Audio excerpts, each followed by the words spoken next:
105 Raw FM, Your Lifestyle, masih dari kawasan Jalan Jenderal Sudirman nomor 219, Kota Padang Sidimpuan. Rekan Raw, masih ada Sri yang menemani ruang dengar Anda pastinya di malam hari ini. Dan sekarang sudah menunjukkan di formasi pukul 20 lewat 14 menit ya.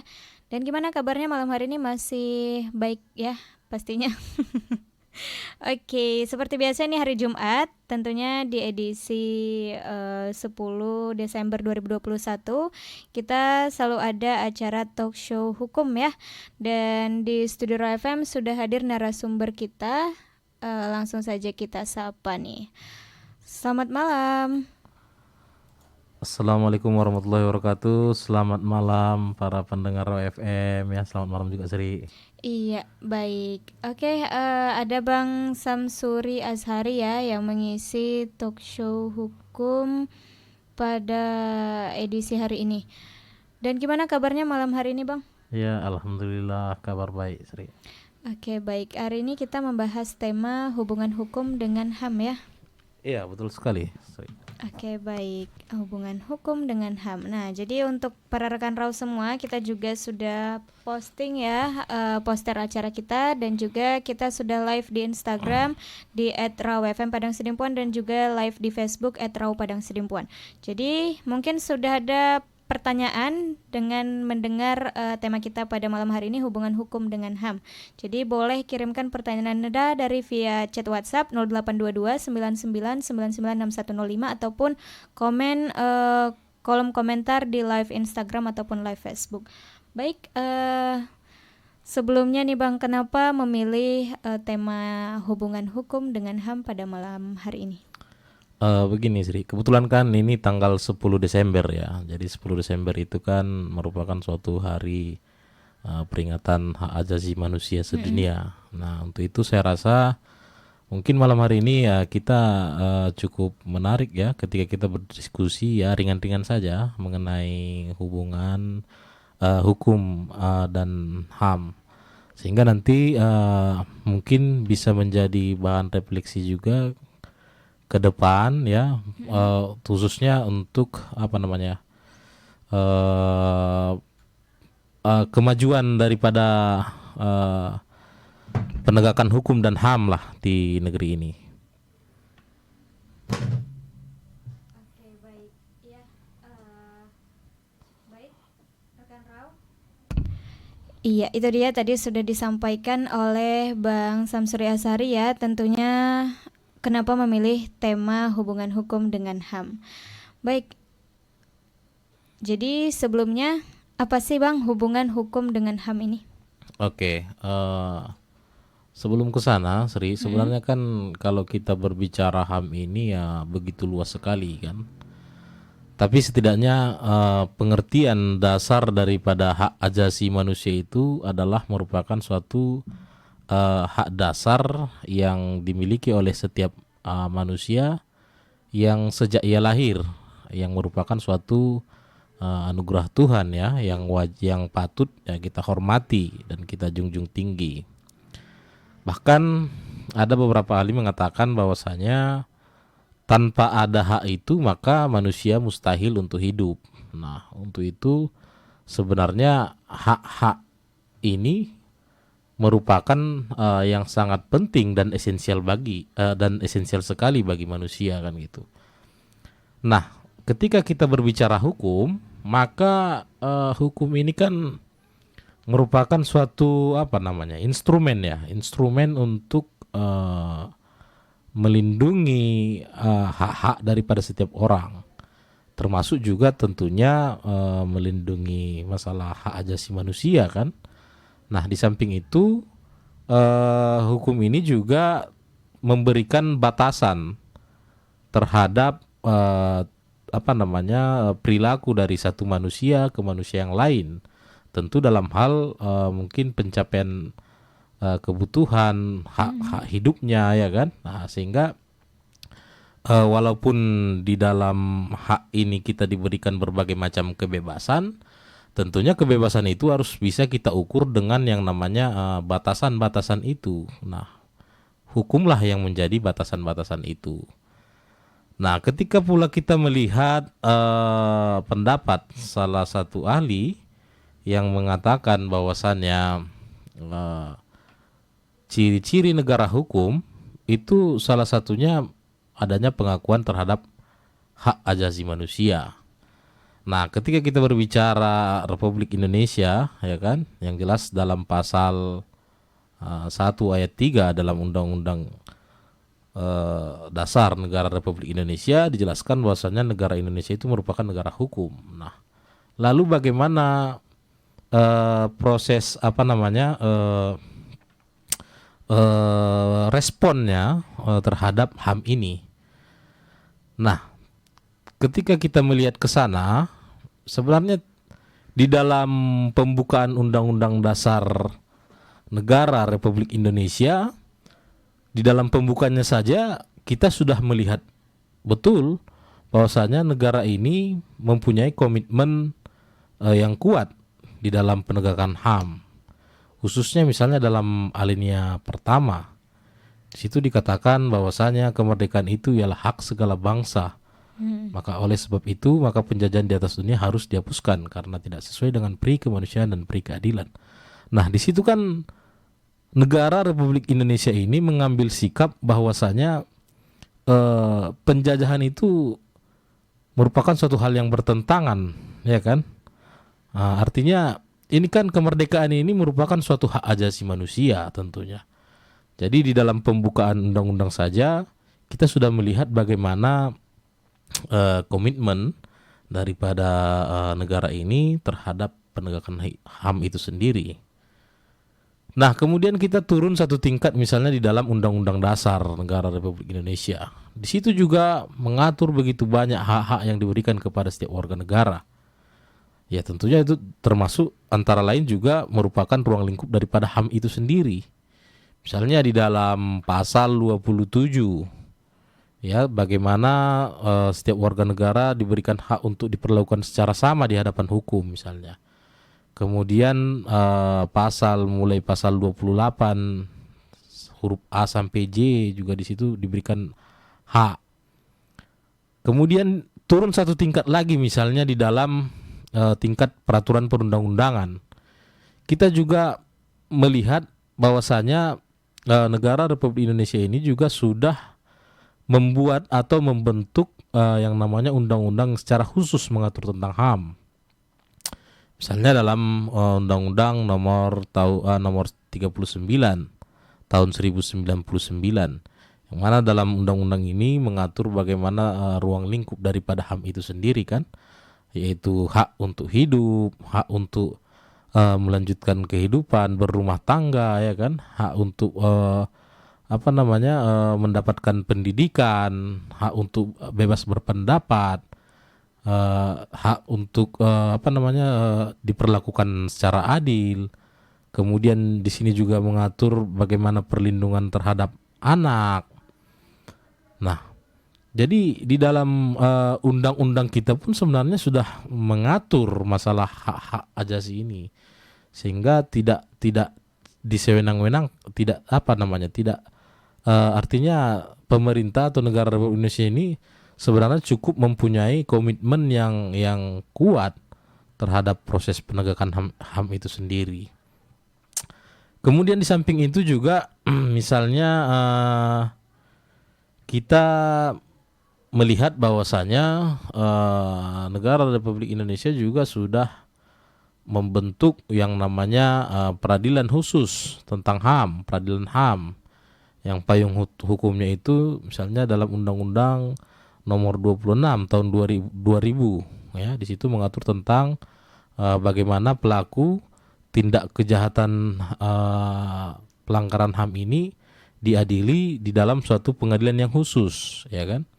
Walaupun memang peradilan ini juga masih ruang lingkup yang harus diadili misalnya hanya terkait dengan pelanggaran kejahatan HAM berat, ya kan, seperti misalnya genosida dan kejahatan kemanusiaan.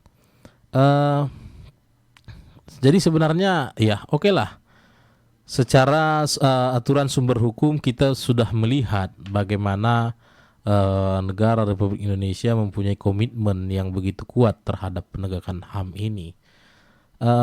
Dan saya yakin juga kita semua atau masyarakat Indonesia mungkin semua tentunya sepakat ya ketika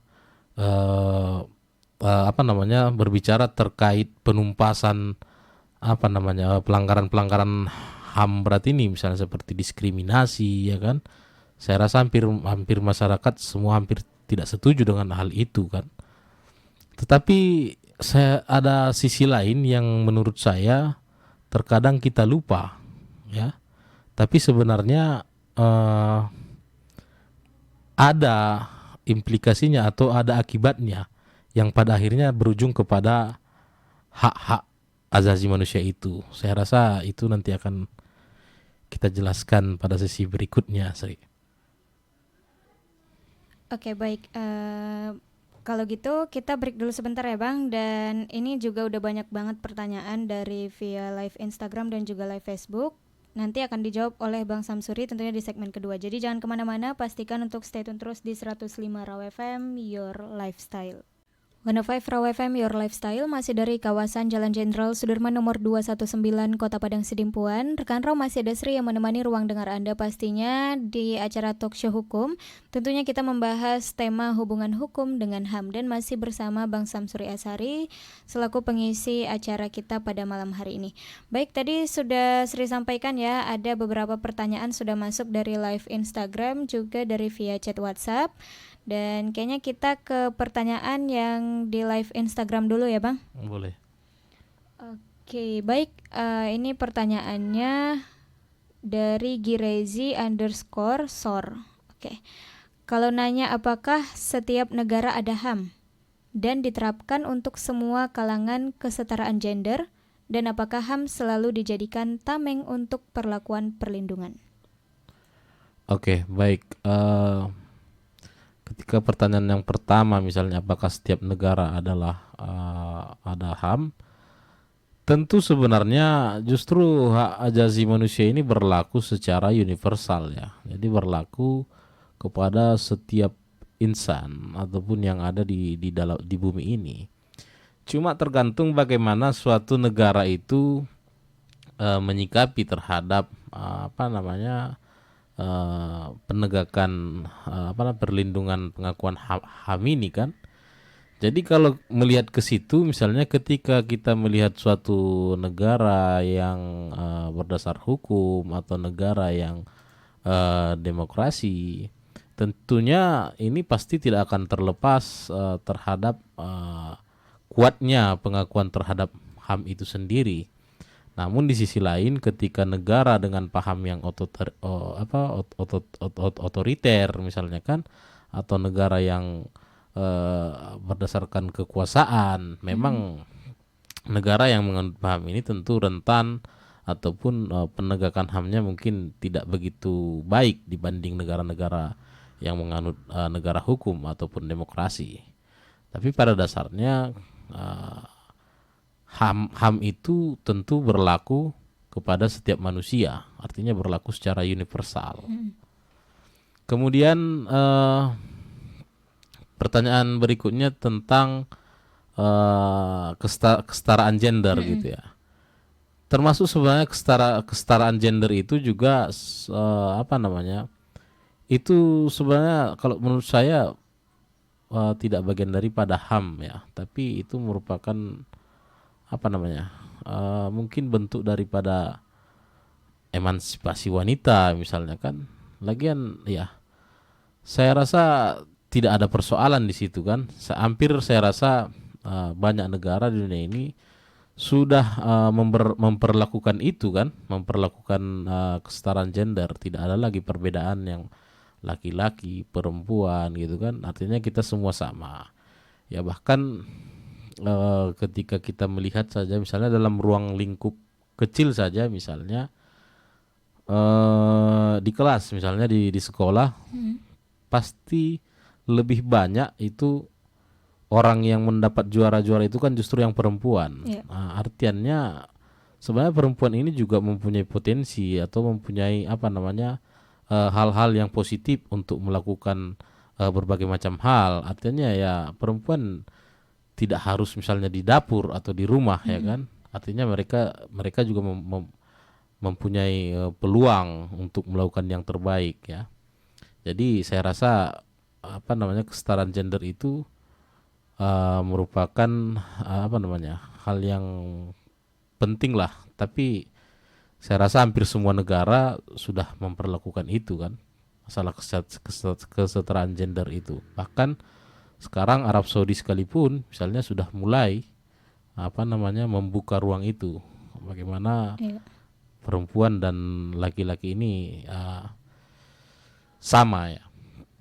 Kemudian pertanyaannya selanjutnya tentang HAM dijadikan sebagai alat perlindungan. Justru sebenarnya HAM ini yang melindungi.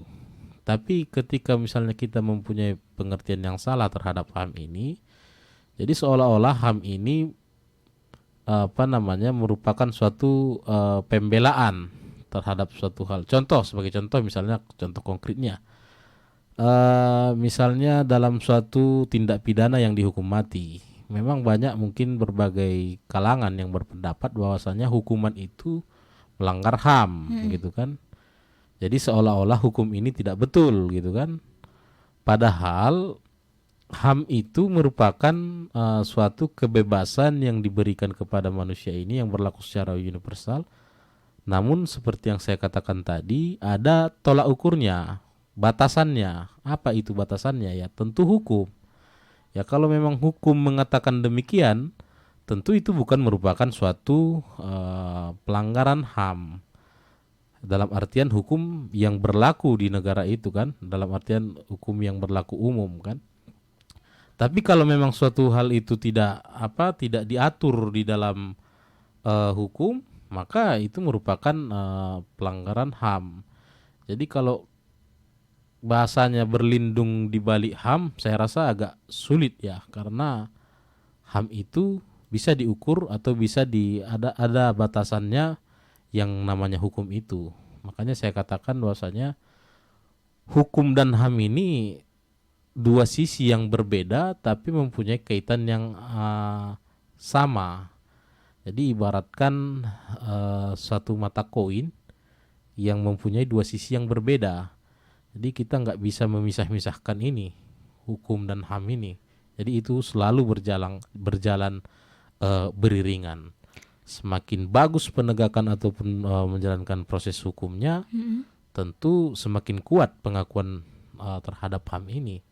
Begitu juga sebaliknya, ketika hukumnya atau penegakan hukumnya lemah, maka semakin berkurang juga tingkat penegakan terhadap HAM ini. Saya rasa itu jawabannya, Sri. Oke, baik. Ini ada pertanyaan lagi ya dari orang yang sama ya, Bang ya. Terus misalnya seperti kasus yang baru-baru yang melakukan pemerkosaan, itu termasuk kasus HAM atau pelecehan di bidang apa atau semacamnya atau apa Pak katanya? Begini ya, kita harus bedakan dulu ruang lingkup HAM dengan pidana umum. Jadi kalau dia pidana umum itu berlaku kepada individual. Sedangkan ketika dia pelanggaran HAM itu berlaku secara umum.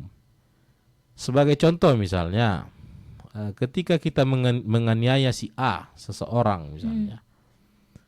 Ketika yang dianiaya itu hanya satu orang atau mungkin dua orang, tapi tidak bermaksud, dia tidak mengatasnamakan golongan, itu merupakan suatu tindak pidana umum, tindak pidana biasa, mungkin diatur dalam pasal 351. Tetapi ketika misalnya dalam suatu kelompok etnis tertentu, misalnya golongan tertentu, kita melakukan penganiayaan, kita bantai dan lain sebagainya, barulah merupakan ruang lingkup HAM. Saya rasa itu juga hampir sama dengan kejadian pemerkosaan ya, yang mana itu yang viral belakangan ini ya, tentang apa pimpinan pondok apa tentang pimpinan pondok pesantren ya itu saya rasa bukan merupakan ruang lingkup pelanggaran HAM, tapi merupakan suatu bentuk tindak pidana umum saja, karena tidak dilakukan kepada sekelompok etnis atau golongan tertentu kan, tapi hanya individual saja. Oke, baik. Dan ini pertanyaan selanjutnya masih ada ya Bang dari orang yang sama juga. Apakah hukuman kebiri termasuk melanggar HAM? Itu saya katakan tadi bahwasanya memang hukum kebiri ini kan merupakan suatu ancaman hukuman. Jadi perbedaannya sangat tipis. Ketika memang merupakan itu suatu bentuk hukuman, maka itu bukan merupakan suatu pelanggaran HAM. Karena kan saya katakan tadi, kembali saya katakan bahwasanya batasan daripada HAM ini adanya aturan hukum. Jadi kalau kita misalnya berlaku atau berbuat berdasarkan hukum, tentu itu bukan merupakan suatu pelanggaran HAM. Sebagai contoh misalnya dalam kasus kebiri ini kan, seseorang yang dikebiri ini kan bisa saja memilih untuk tidak dikebiri. Artinya ya dia jangan melakukan perbuatan yang dengan ancaman itu kan. Berbeda kasusnya ketika misalnya setiap orang atau golongan tertentu tanpa sebab, tanpa alasan kita kebiri agar tidak ada keturunan-keturunan berikutnya atau generasi berikutnya misalnya. Kalau begitu baru merupakan suatu pelanggaran HAM. Tapi kalau memang itu dilakukan hanya karena merupakan suatu bentuk hukuman kepadanya, tentu itu bukan merupakan pelanggaran HAM karena tidak secara mutlak itu diberikan kepada seorang itu kan. Artinya ya kalau dia tidak ingin dilakukan demikian, maka jangan berlaku agar tidak dikebiri kan gitu. Nah, karena itu merupakan suatu bentuk hukuman. Hampir sama sebenarnya seperti hukuman mati. Tak ada bedanya. Hukuman mati juga kan hak untuk hidup itu merupakan hak setiap orang, ya kan? Tapi kan seseorang itu dihukum mati tidak berdasarkan hukum. Tidak misalnya secara sewenang-wenang dia dibunuh tanpa melakukan perbuatan apapun, misalnya dia dibunuh ya kan. Tapi kan ada dasar hukumnya. Ya. Jadi kalau misalnya kita tidak ingin dihukum mati, tentu jangan kita melakukan perbuatan-perbuatan tindak pidana yang dihukum mati. Jadi memang tipis dia perbedaannya, tapi ya kurang lebih itulah ketika kita melihat bahwasanya ini ruang lingkup HAM atau tidak, maka kita harus kembalikan kepada batasannya tadi, hukum tadi. Ada nggak hukum yang mengaturnya? Kalau ada berarti bukan merupakan suatu pelanggaran HAM. Tapi kalau tidak ada maka itu merupakan suatu pelanggaran HAM. Saya rasa begitu. Oke, baik. Dan ini kita ke pertanyaan selanjutnya dari via chat WhatsApp. Bagaimana menurut Anda mengenai vaksinasi yang wajib dilaksanakan dan diterima oleh masyarakat? Seperti yang kita ketahui, masuk mal dan bandara harus menunjukkan kartu vaksinasi atau sertifikat vaksinasi. Padahal ada Undang-Undang Kesehatan Republik Indonesia Nomor 36 Tahun 2009 Bab 3, Hak dan Kewajiban bagian ke-1 Hak Pasal 5. Jadi bagaimana menurut Anda, apakah vaksinasi hak atau kewajiban?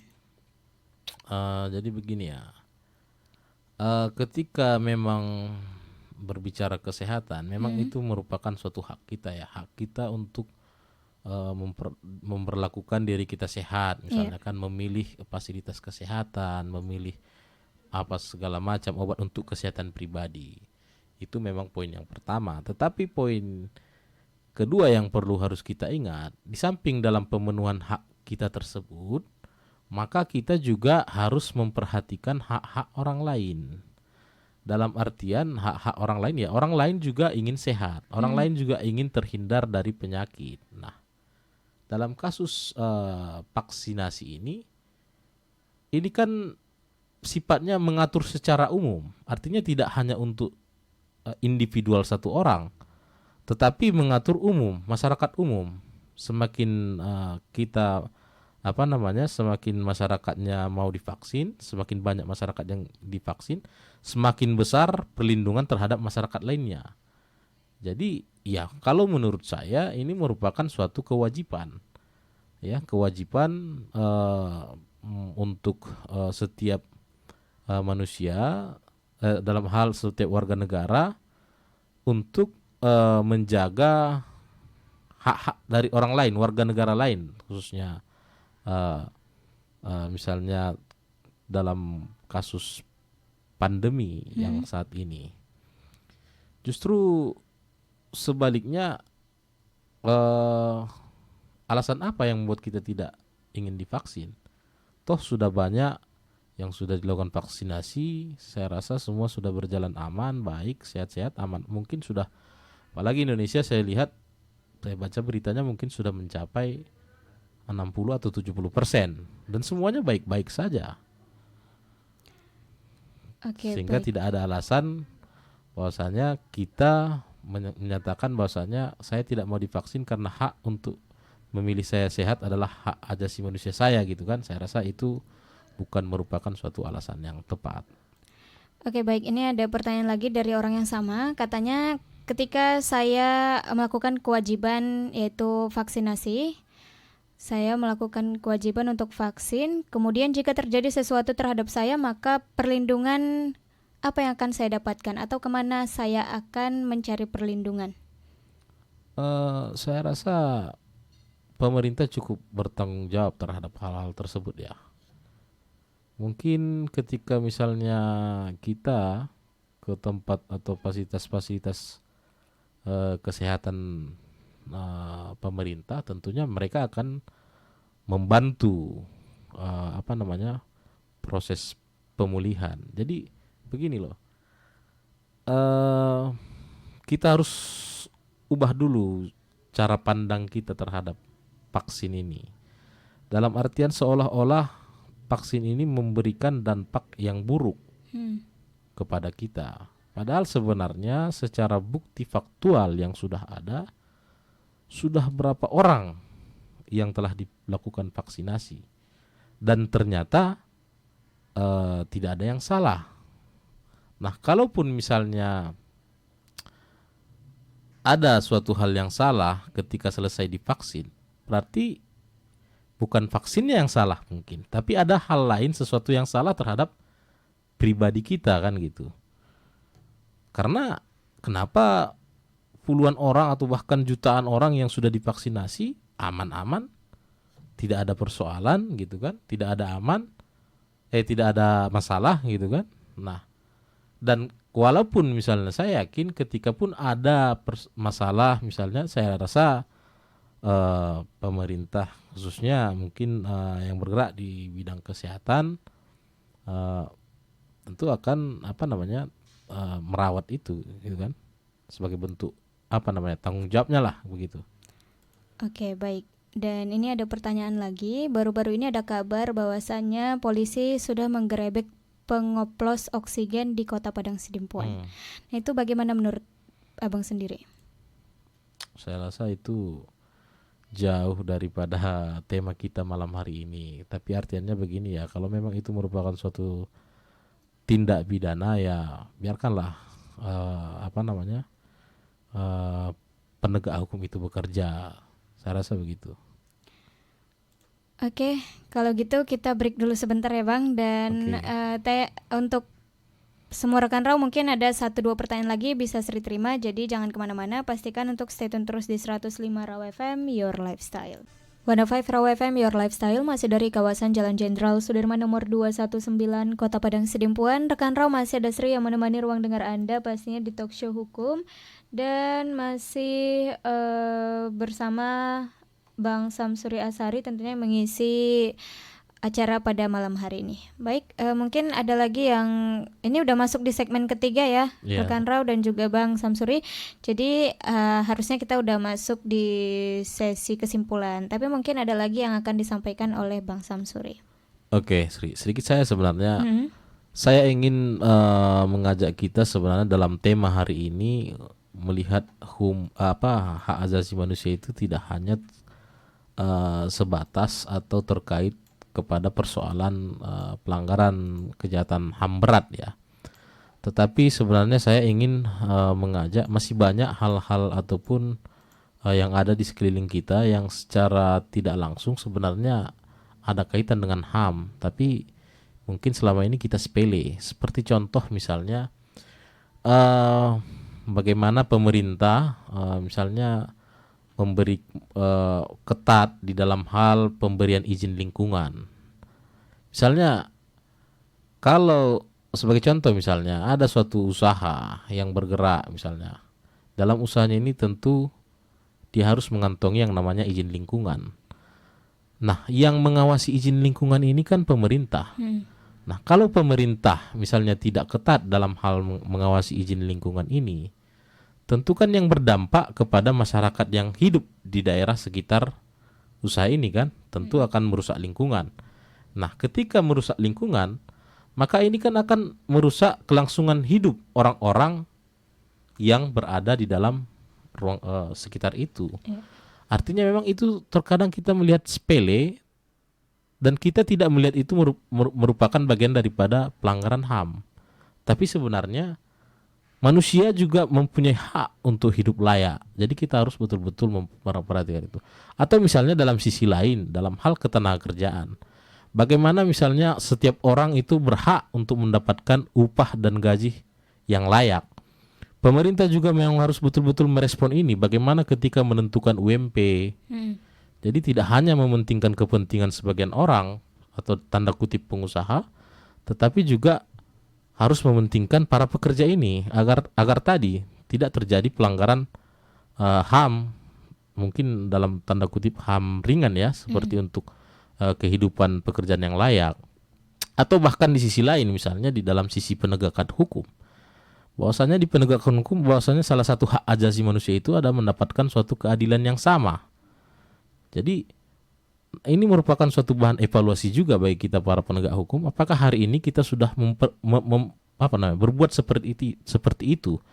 Apakah misalnya seorang narapidana yang merupakan pejabat kita samakan dengan misalnya narapidana yang berasal dari rakyat kecil? Nah, ini merupakan hal-hal sepele yang menurut saya mungkin selama ini kita tidak melihat ini merupakan pelanggaran HAM. Tapi sebenarnya ini ada kaitan. Nah, artiannya bahwasanya ya kembali kepada judul kita pada malam hari ini, hukum itu mempunyai kaitan yang begitu erat dengan HAM. Sama halnya dengan proses seperti yang saya katakan tadi. Ketika kita memberikan izin berdasarkan hukum, ketika kita sebagai penegak hukum berlaku berdasarkan hukum, ataupun ketika kita misalnya membuat kebijakan kepada pekerja berdasarkan hukum dan aturan, saya rasa proses daripada penegakan HAM ini akan begitu kuat. Kalau masalah genosida, masalah diskriminasi, masalah pembunuhan massal dan lain sebagainya, saya rasa itu semua kita sudah setuju. Tapi bagaimana dengan hal-hal kecil seperti yang saya sampaikan berikut ini, terkadang kita lupa. Sehingga kesimpulannya pada malam hari ini dengan memperingati Hari HAM ya, jadi kita harus kembalikan bahwasanya HAM dan hukum itu merupakan satu sisi yang dua berbeda tapi mempunyai satu yang saling berkaitan. Artinya semakin kuat hukum itu ditegakkan, semakin bagus hukum itu dijalankan, maka semakin kuat juga pengakuan kita ataupun perlindungan kita terhadap HAM ini. Tetapi sebaliknya, ketika semakin kendor penegakan kita terhadap hukum, semakin sepele kita melihat aturan-aturan hukum, maka semakin rendah juga perlindungan ataupun pengakuan kita terhadap HAM. Saya rasa itu sebagai penutupnya, Sri. Oke, baik. Terima kasih untuk Bang Samsuri yang sudah meluangkan waktu mengisi acara pada malam hari ini, dan juga untuk semua pendengar setia Roh FM, thank you sudah berkontribusi untuk menyampaikan pertanyaan-pertanyaan. Mungkin ada yang melenceng atau mungkin yang sesuai dengan tema. Dan kalau gitu, jangan kemana-mana, pastikan untuk stay tune terus di 105 Roh FM, Your Lifestyle.